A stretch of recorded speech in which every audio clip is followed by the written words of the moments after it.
Hello. So thanks for picking our track instead of those guys downstairs. When I'm finished talking, you'll be able to hear about Fixu's $100 million app install empire. I'm excited to hear about that. I'm Matt Johnson. Like Christine said, I'm a distribution hacker at 500. I'm talking about Twitter and ads and why there's a ton of inefficiencies on the platform and why you should be spending tons more money than you are on it today. How does this work? What do I do? How does the clicker work, guys?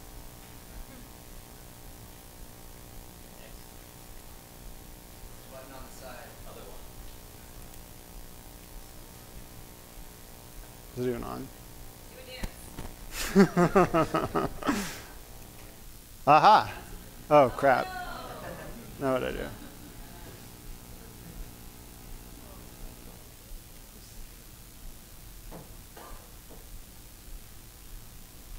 Did I break it? Yeah. Get it back up a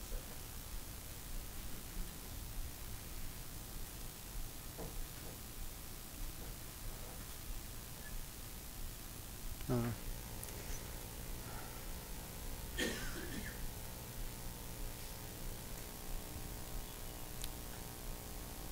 OK. Great. Thanks a ton for your patience. Basically, a little bit about me. Now I'm at 500 on the distribution team. I'm extremely easy to get a hold of. That's my email address. I've previously spent time operating and marketing, buying tons of ads at places like General Assembly and Socrata. And apart from 500, I've spent some time on the investment side at Charles River Ventures. I'm also giving office hours at 2:15. Come talk to me about anything, including Twitter ads. Downstairs right after this. Basically, the reason you should care about Twitter, while you guys have been running A/B tests and optimizing your funnels, Twitter's been building a $1 billion business, and that's a ton of promoted tweets. And I don't know about you, but that's enough social proof for me to say that it's an ad platform that you should be on. $1 billion happening. That's more than $1 billion worth of value that advertisers are getting out of Twitter. So basically, the reason I think Twitter is an amazing platform is that ad platforms get really exciting at first, and then they get stale later. I started my career in 2005 marketing, and at that time on AdWords and with Google, you could do all this awesome stuff like buy AdWords and redirect them through your affiliate links direct to the merchant. And you could buy cheap display inventory and send that through to your one-page AdSense site, and all that kind of fun stuff with a lot of arbitrage. You can make a lot of free money. All that stuff is gone today. Remember in 2009, 2008, Facebook was the crazy Wild West of offer walls and viral channels. It's still right now a great place to spend a lot of money, like Matt said before. The marketers that are spending the most money today are worried about Facebook running out of inventory, maybe in the next 12 months and sort of seeing declining returns to scale. But in 2014, what's exciting about Twitter is that the platform is super immature. There are features like conversion pixels, things like that, that are just table stakes for any kind of ad platform to be serious, that are brand new in just the last few months. And so when an advertising platform is changing so quickly, that means that lots of people are not completely up to date. There's lots of budget being spent inefficiently, which means opportunity for you smart startup marketers. So basically, just to go right down to the most basic level, a compelling tweet on Twitter, both organic and paid, is one that's a noteworthy offer for a limited time. And that's because Twitter is an immediate medium. Now, Del Popolo Pizza is by far the best food truck pizza in the world. And this organic tweet is a perfect example of what works really well on Twitter, even when it's paid. It's a noteworthy offer. This is tester pizza that you've never had before. You may never be able to get again. And it's only there until 2. And if you look down, squint your eyes, it's 11:23 a.m. at that time. So you have 2.5 hours to get there to get that pizza. And that's what works the best on Twitter. And the problem as marketers trying to do this at scale is to be noteworthy every day, a few times a day. And that's a hard problem to solve. And it takes a lot of creativity just in terms of writing creative.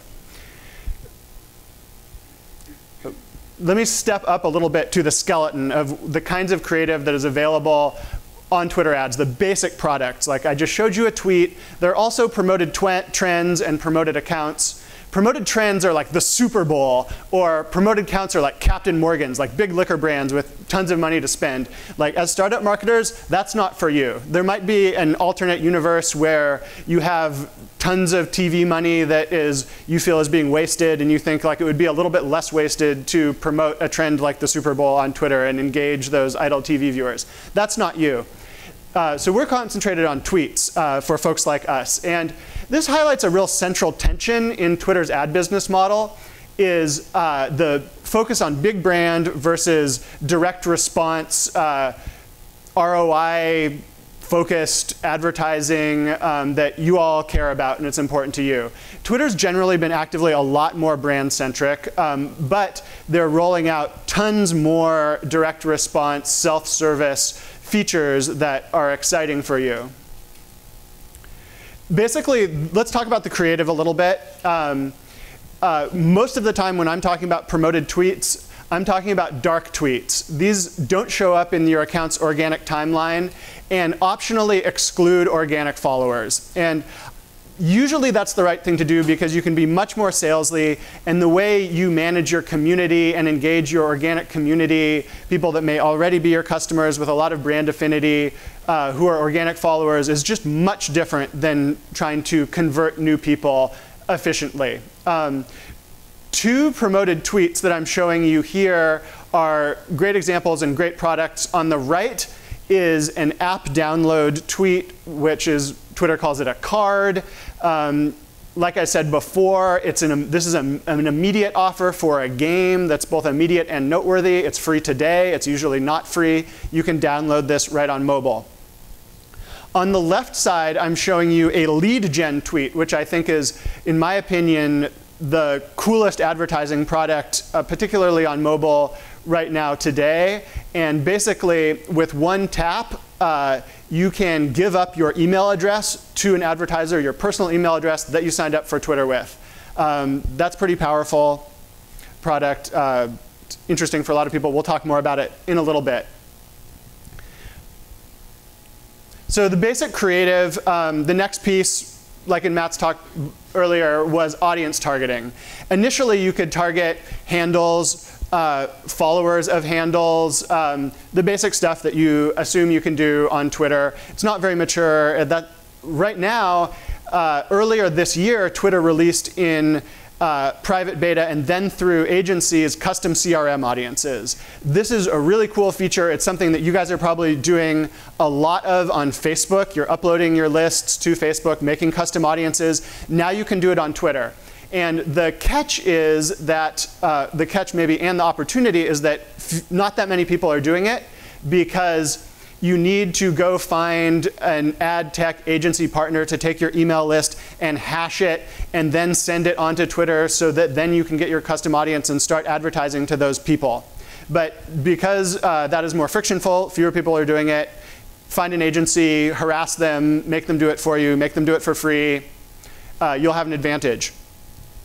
I mentioned earlier that the ad platform is changing super fast, so that gives you more opportunity. One example of this is retargeting pixels. When I made this deck a couple of weeks ago, retargeting pixels I thought were only available also through partner agencies. In fact, earlier in June, they became generally available. There's probably a lot of marketers, because you've been busy spending your budget, doing your jobs, you may not know that you can now put a retargeting pixel from Twitter, just like Facebook, just like AdRoll, right on your site and build a custom audience, advertise to those people directly, not through an agency. That's brand new in June. I showed you a lead gen card. It's pretty cool. I said it was my favorite thing on the web. And basically, it's the smoothest way to capture PII on mobile.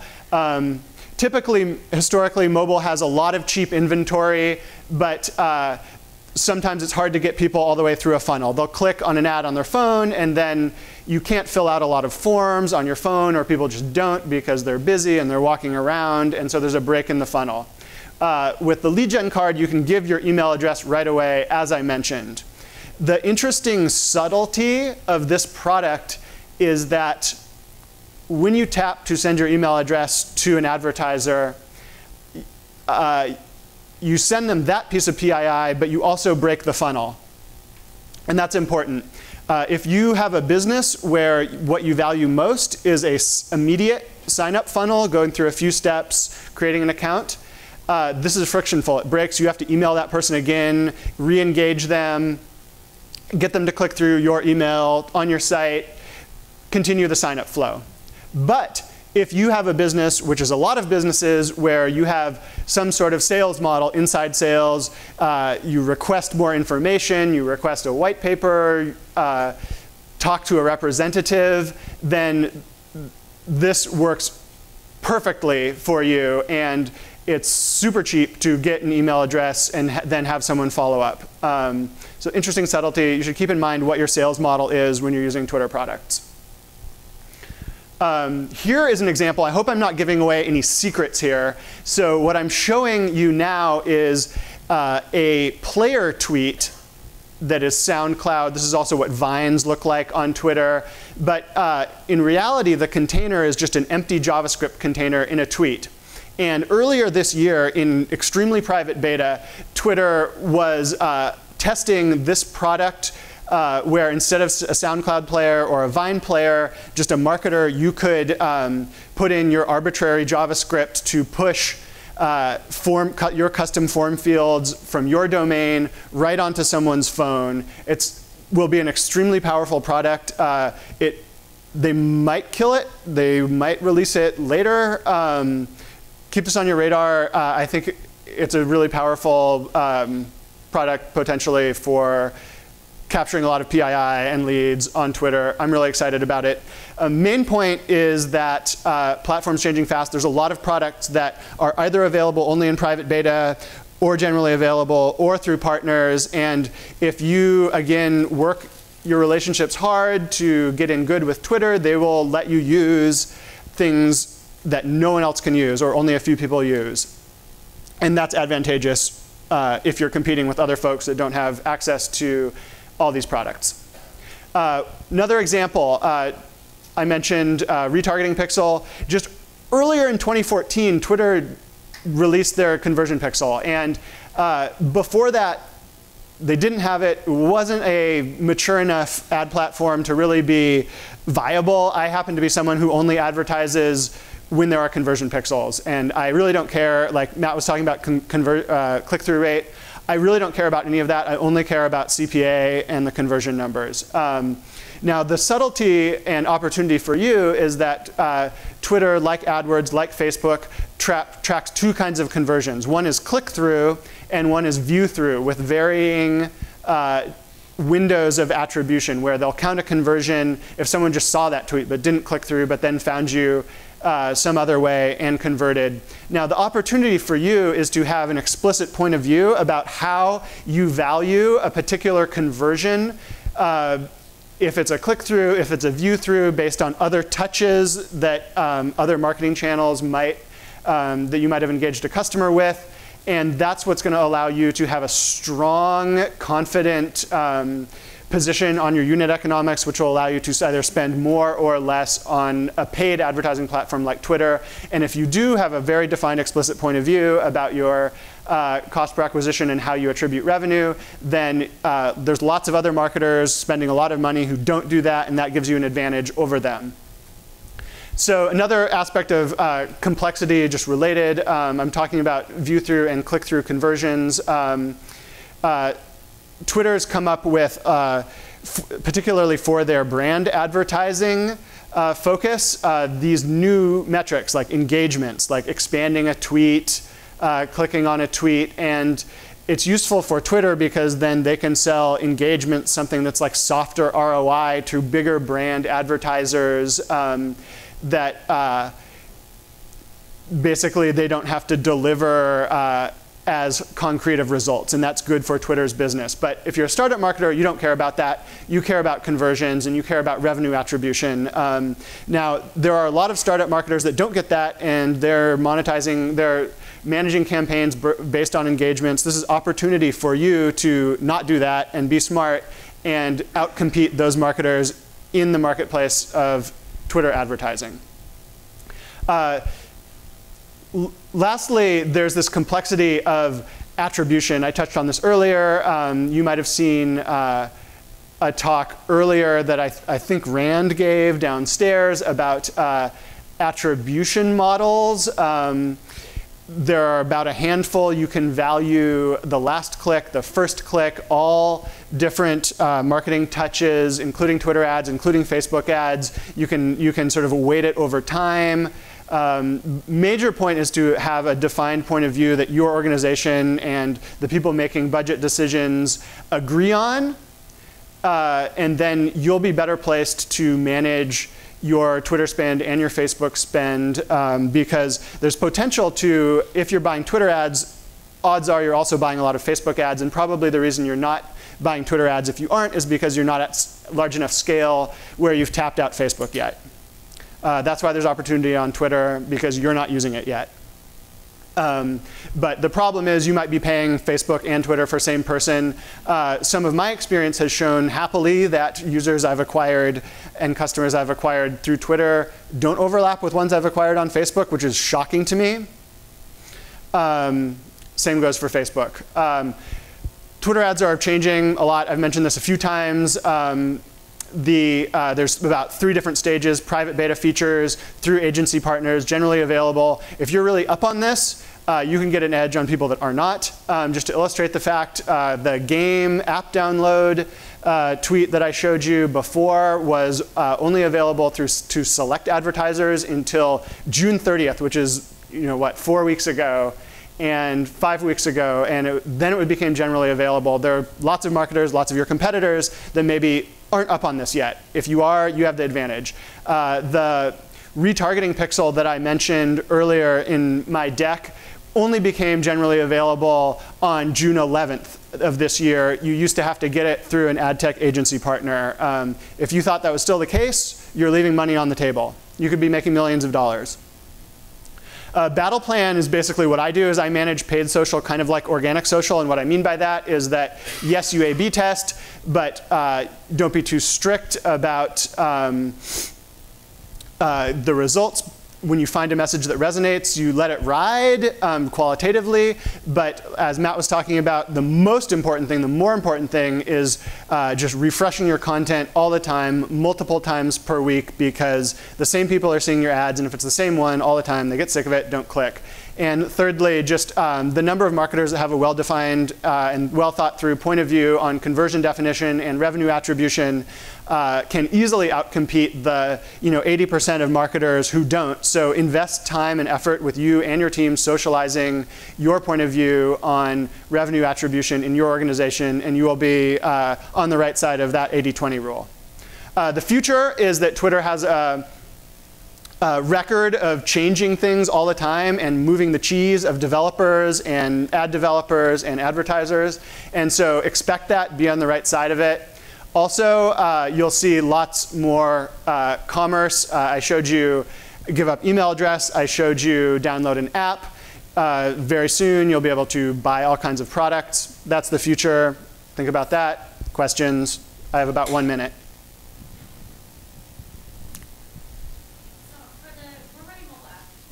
Yeah. And they're showing some promise, but Twitter doesn't yet allow you to optimize on a creative level or to see actual where revenue conversions are coming from either a specific channel or a specific creative. So what kind of recommendations do you have? Is this attribution through the App Store? Is that the problem? Yeah, so that's actually mobile app store revenue attribution is a huge problem that you really need third-party software like you're talking about. So we should probably talk more in depth about that. Just Twitter doesn't, at my office hours 2:15, Twitter doesn't do a good job about that. Facebook doesn't do a good job about that. It's a big problem. Great. Thanks.